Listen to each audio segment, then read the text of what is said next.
We see about 300 outpatient consultations every day.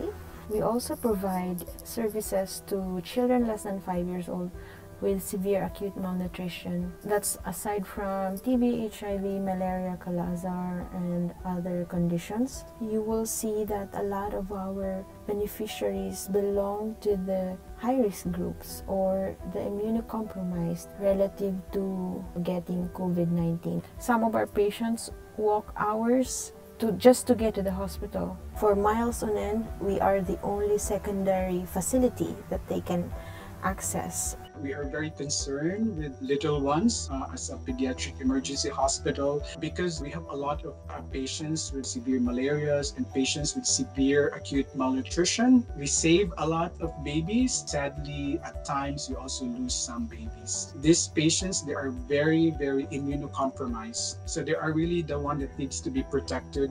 On a regular day, the hospital is running smoothly, so we have enough staff in the different wards, including the intensive care units.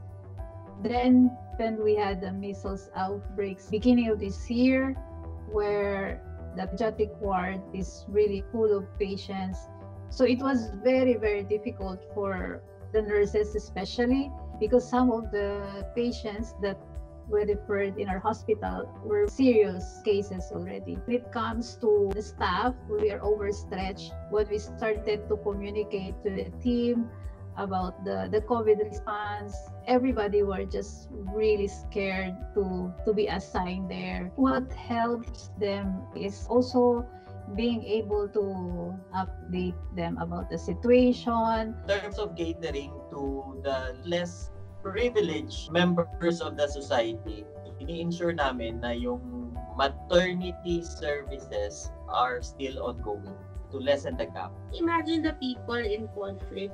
These are Cameroonians who fled the dangerous parts because either their house got burned down or their place is deemed too dangerous because that's where the heat of the conflict is. Thousands of our patients are settled in the informal camps without any good access to health, water, sanitation, and hygiene.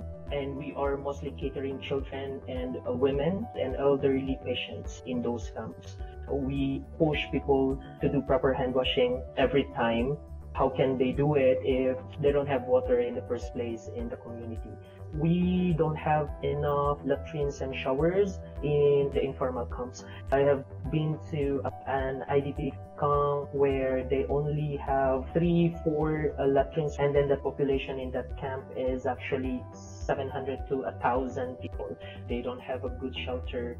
So definitely if there are communicable diseases, it's easier for the disease to spread in the community. The population we serve are constantly exposed to violence and do not have access to basic necessities like food, water, and healthcare.